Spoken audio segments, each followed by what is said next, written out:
ఇదిగో రే దీక్షితులు, సార్ నీకు పెట్టగా చెప్తాను. ఓకే. పరిష్కారం చెప్తావా? చెప్తా సార్. ఒకడో పాపం చేశాడు, అదో పాప చూసింది.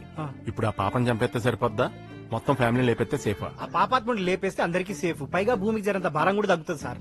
ఆప్షన్ నువ్వు తీసుకోకు, అనంపలు అయిపోతావు. ఉన్న ఆప్షన్స్ లో చెప్పు. అంటే చూసింది చిన్న పాప అంటారు కదా సార్, మళ్ళీ వాళ్ళ ఫ్యామిలీ ఏం చేసిర్రు?